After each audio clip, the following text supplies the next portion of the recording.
This video is sponsored by Squarespace. Level 50 limit breakers of every obstacle to creating your online passion projects with ease. Welcome back to the Final Fantasy VII Remake boss review. New name for a new format. I'll be providing individual reviews and grades for difficulty and quality for every boss in the game in order of appearance. If you missed part 1, check it out via the link in the description for all the bosses from chapters 1 to 9. Today I'll be covering every boss from chapters 10 to 16 with a little bit of the 17 gauntlet thrown in. Keep casting your votes in the survey in the description for your own thoughts on the bosses. The votes were pretty low from the first round, so please participate if you'd like to see a community ranks video on 7R. Lastly, apologies if my voice sounds off. If I could use my Obliterate Pollen Limit Break, I would, because my allergies are terrible. Without further ado, let's jump into part 2.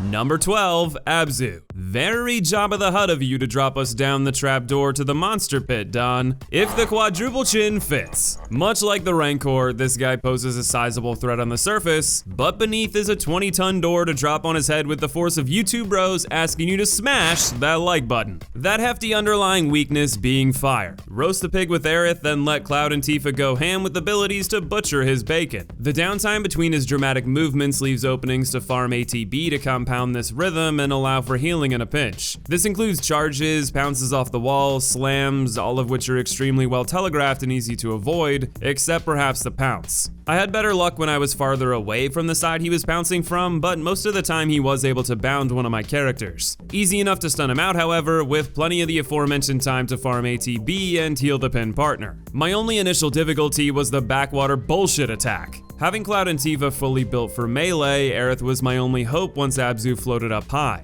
Hope that was quickly doused in the evacuated bowels of Midgar, pouring into every orifice of my party to the tune of near one-shot damage. This forced me into the healing ring around the revival Rosie until I could get my squad back on their feet, then the advantage went back in my favor. The backwater splash initially seemed impossible to dodge, but in my hard mode run I realized all you need to do is run to the other side of the arena when you see it. This really deflates the only strong point of his initial difficulty, challenge that is further diminished if you're more free with letting fire fly into his horn weak point from all party members. For that, he gets a C in difficulty, a slightly above average level of punishment initially, but it does falter in later runs. For quality, I'm giving this big a C for balanced mechanics, clear tells, and a high intensity setup, but not having anything remarkable in his design to stand out dramatically from his peers.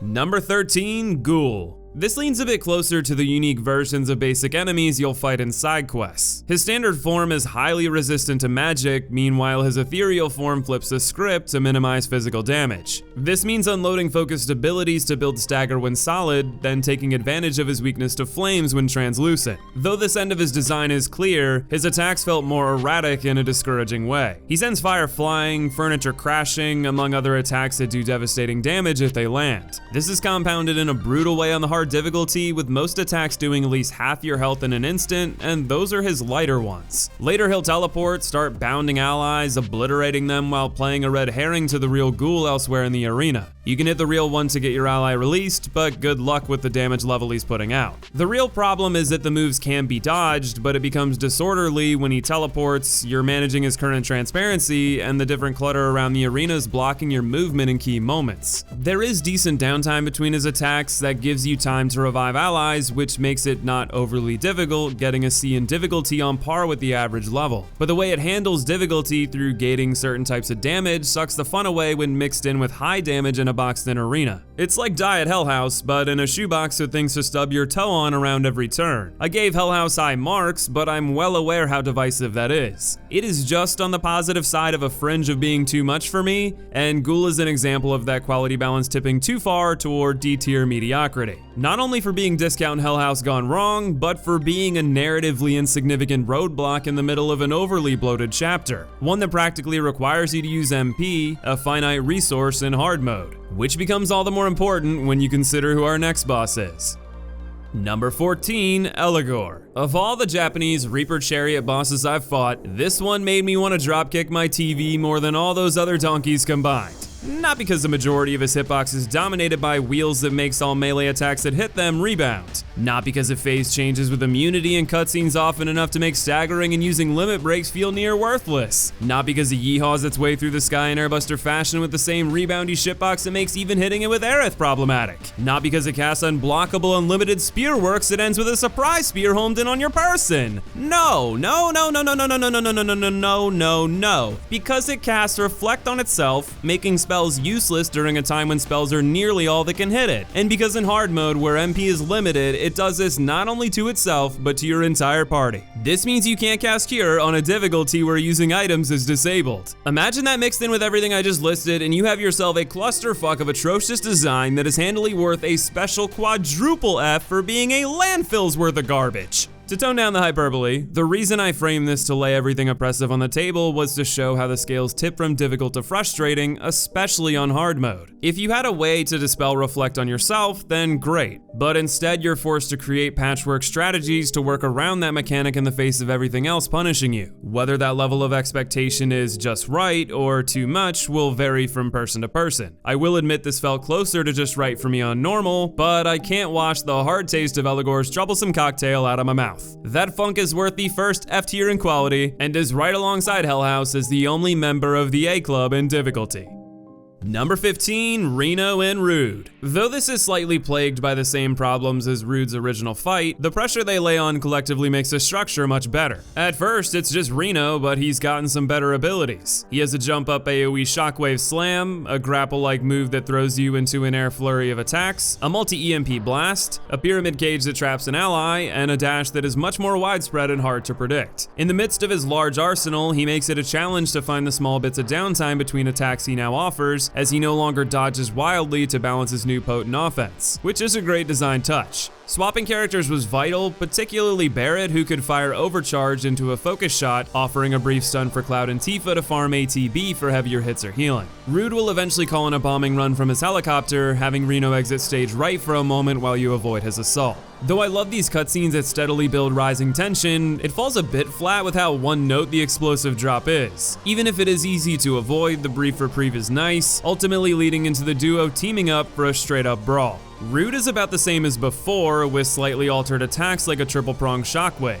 This ups his damage potential while keeping his somewhat passive style. This matches well with Reno, who is much more in your face with his attacks, forcing you to make quick twitch decisions that are balanced well by your ability to slow time in the menu. Their one attack I didn't like was their combo. Its wind up as a cutscene that takes your control away, which while stylish, wasn't the most helpful when trying to quickly dodge the massive shockwave it creates. In contrast, I have to mention how easily Cloud can blow them back with counterbalance in hard mode, or even his Punisher mode counter on normal. Both offer generous windows to reflect moves, and create massive openings for your whole team to punish for the cost of a singly timely button input. This slight imbalance can trivialize their difficulty with the right strategy, while moves like the combo shockwave can be punishing with the wrong approach. For this slight mismanagement of the difficulty balance, I give them a C as an average that can fluctuate greatly. These fluctuations make it hard to give them top quality marks, but I feel they're still worth an A grade for their solid mechanics, stylish flow of cutscenes and combat, climactic story significance, and bombastic fun when the challenge hits all the right notes. Number 16, Failed Experiment. One of the beautiful things about 7R is their attention to detail in building each character's distinct personality. I'll go into much greater detail in my video essay to come on the remake's overall value, but suffice it to say I love every member of the party. Imagine my disappointment when Barret was absent for a huge chunk of the game. This was all remedied with a little one-on-one time in Chapter 13, a sequence I'll affectionately refer to as Barret's Power Hour. Add in Tifa as an ally in a cinematic horde battle that is capped off with a boss version of enemies run rampant, and you have a recipe for the B team to show their A-level chops. It helps to have an opponent worthy of your time, and the Failed Experiment is that in every way, shape, and terrifying form. Starting out with an all-out ambush of monsters for you to mow down in an immensely satisfying manner, different phases of the fight are split with cinematics between you and Tifa doing acrobatic wonders throughout the different stages. Tifa's rage and triangle punishes are sweet fisting music to my ears, and Barret's constant barrage of bullets and bravado provide a great background foundation. Eventually the boss enters the fray, all while continuing to wave in reinforcements. On the surface, throwing this much at the player would seem like a way to quickly overwhelm and suck the fun out, but the tissue paper health bars of the ads mixed in with the boss's mild to low aggression to balance out how much you're dealing with is perfect. He has appendages to amplify your path to stagger, which is matched by him opening up his heart weak point in a stun state. Even though his attacks are slow, they do pack a wallop, and the chaos does put constant pressure on you to manage your ATB well between offense and healing. The mixture of requiring quick decision making in the middle of mowing down fairly balanced enemies with a mildly passive boss at their core made for a flawless display of player power that was insanely enjoyable. Everything was appropriately simple for the level of pandemonium, the cinematics were incredible and had purpose in stylishly shifting your position in the arena, and the highlighted time for characters that were underutilized to this point was very refreshing. The entire sequence is one of my favorites in the entire game, well worth an S grade for its spectacular quality. The difficulty without having a safety net in your best healers is notable, but the excellent balance I drooled over keeps the difficulty on C level for this failed experiment. But if you'd like to experiment with some successful ways to launch your passion project online, Squarespace has got you covered. Their near limitless tools for website creation can help you make a site cooler than a Blazega blast with haste. I am obsessed with their feature allowing you to add YouTube videos to the background of your cover page, a great landing point for a website to go alongside your channel. Plus, you can make flashy blog posts with ease to get the good word out. Head to squarespace.com for a free trial. Once you're ready to launch, use my unique URL in the description to save 10% on securing your masterpiece. Big thanks to Squarespace for sponsoring today's video, and thank you for listening.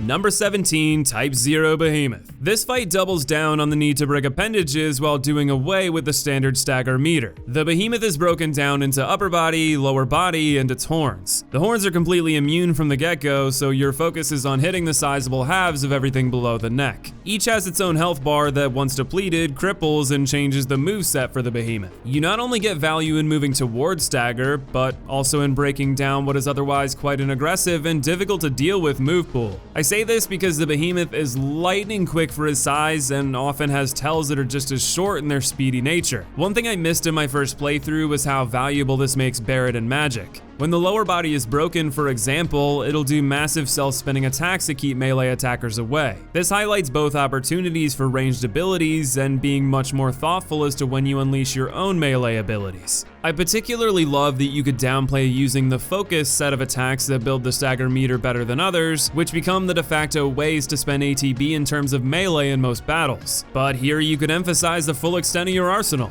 The one aspect I think could use some adjusting is the stagger window. The Behemoth recovers very quickly, which is more problematic because this is the only time its horns are vulnerable. Before you know it, all the work you've done to break down the body and hit the horns is over, and I found it much more likely you'd KO the beast before smashing the horns. I do also have to reiterate that its attacks are difficult to evade, making this a DPS race that is very viable with endgame stats, but a good bit harder in your first playthrough. For that reason, I think the Behemoth is worth a B in difficulty. For quality, I'm gonna give it near top marks with an A. The hard to evade moveset and limited stagger windows are problematic, but highlighting your full arsenal and your ability to block, value from shifting characters regularly, and the appendage-based design gives it a unique flair that I highly enjoyed.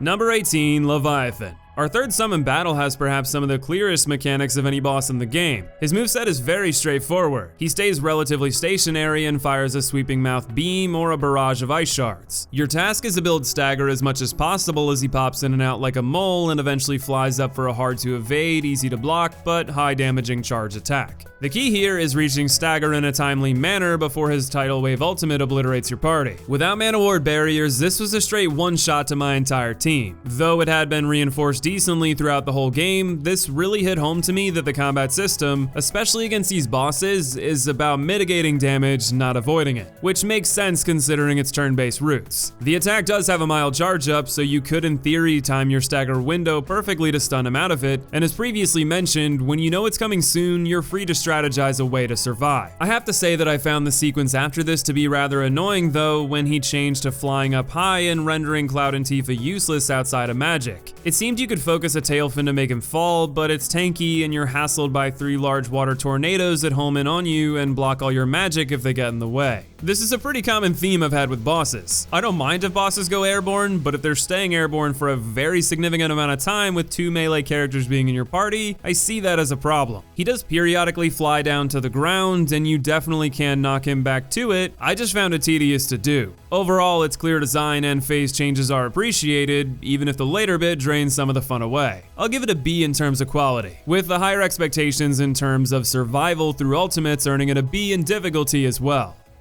Number 19, Tonberry. This little green dingleberry shatters all preconceived notions of how to handle battle with a tanky, methodical slasher villain with levels of damage only Phil Swift could conceive. By a lot of damage, I mean straight one-shots. For everybody. Whether it's getting shanked with a chef's knife or having him cast immense sadness to the point your party member gives up in the fashion of the "guess I'll die" meme, your entire battle is based around dealing with these 2 knockout blows. If you play as a ranged character, he'll immediately turn and lock you in place. Hell, sometimes he'll cast stop on everybody to freeze you all in place while he teleports around and carves your party like Saitama on a consecutive normal punch bender. That's all there is to it. Find a way to work around those 4 mechanics. Pay careful attention to who the Tonberry is aggro to, and slowly whittle down its girthy health pool while raising your allies from the dead with a higher frequency than a zombie apocalypse. From my understanding, this is a well-known Final Fantasy staple. Whether that's as a beloved little goober or a nightmare that keeps coming back, I don't know. But for me personally, while I do appreciate grand deviations in boss design, I can't say I ever enjoy getting one-shot, particularly with ranged characters in the face of doom and gloom and being locked in place almost instantly. The slight novelty and outlandish design is enough to save it from F tier with a D in quality. As for difficulty, I'm giving this shitbird the rare A for causing more deaths than most bosses in the game with its devilish design.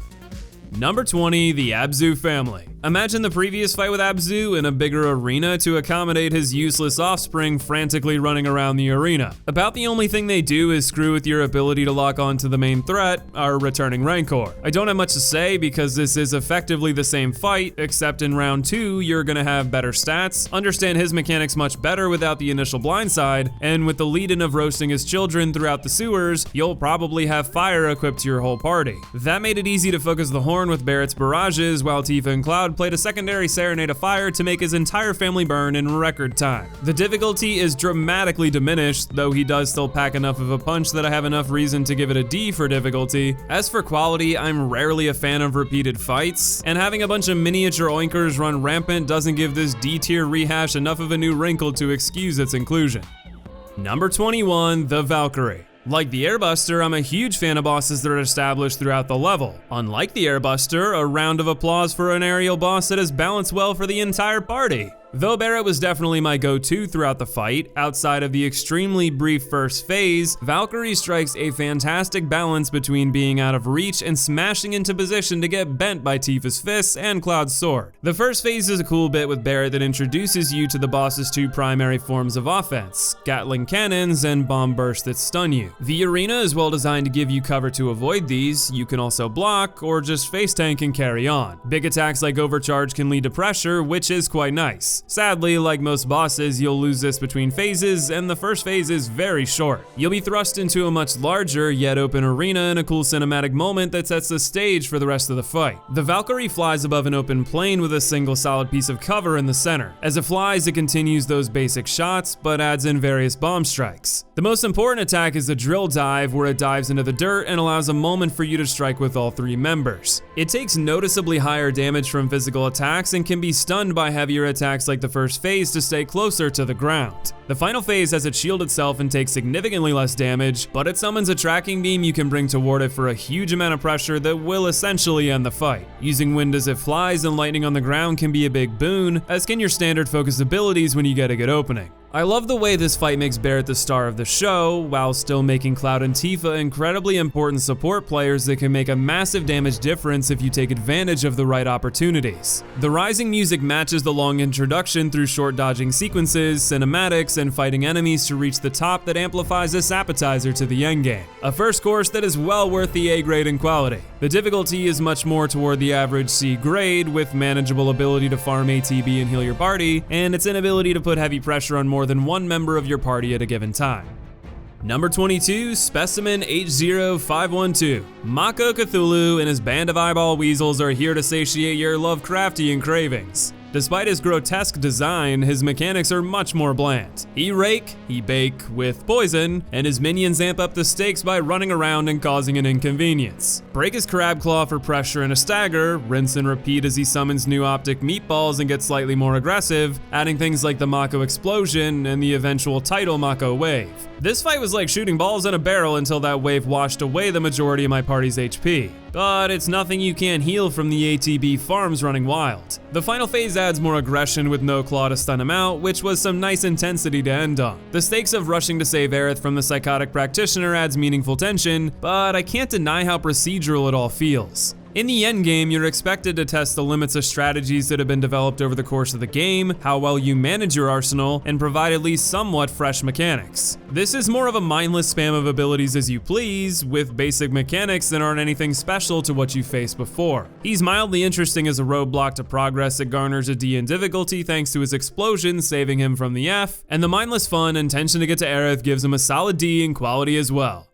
Number 23, Brain Pod. This toxic teapot is really on the borderline of being a boss, but with its unique design, cinematics, and placement in a main mission, I guess I'll include it. It does a poison AoE and turns itself into an electric flashbang to stun you. Hilariously, it only had time to attack twice before it was half HP, and it stunned me right before phase 2 began. Here it splits off into a bunch of copies for the rest of the fight, starting with a giant noxious fart that hits everywhere but dead center. Thing is, I was stunned the whole time, so I had no choice but to be stuck in that only safe spot in the center.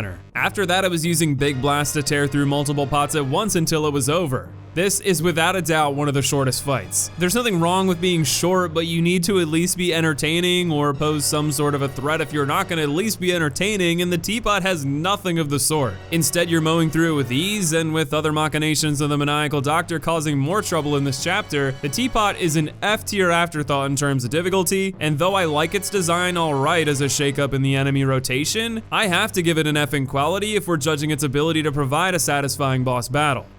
Number 24, Swordipede. The Swordipede in many ways is the polar opposite to the Brain Pod. Despite having a paltry health pool that is comparable, it goes out of its way to at least provide a one-of-a-kind experience that is extremely rare, getting to utilize all 4 members of your party in a single battle. It starts with Cloud and Barret using shock AoEs and charging around, neither of which were too troublesome. I have to admit this part was rather lackluster and over extremely fast. Once it flies out to Tifa and Aerith, its moves improve. It makes creative use of the circular platform to drop energy bombs in a cyclical manner, and does speedy buzzsaw rounds, varying its positioning to make quick reactions a necessity. Then it brings out the Livewire shock AoE, which was perfect for slamming it with endgame spells. After that, it was fried. But I did at least appreciate the attempt at providing something special, some of the mechanics were neat, and the magazine ammo fish visual design was pretty cool. Its difficulty is F tier like its experimental teapot brethren, but I do give its quality a solid B for the aforementioned upsides. From here on out, Chapter 17 continues to ramp up the difficult designs, but we'll have to save the endgame for next time. Be sure to subscribe for the final part to come soon, and look forward to a video essay in the style of the DBZ Kakarot review in the next few weeks. I hope you all are safe and well, thank you for watching today, much love to you, and I'll see you in the next video.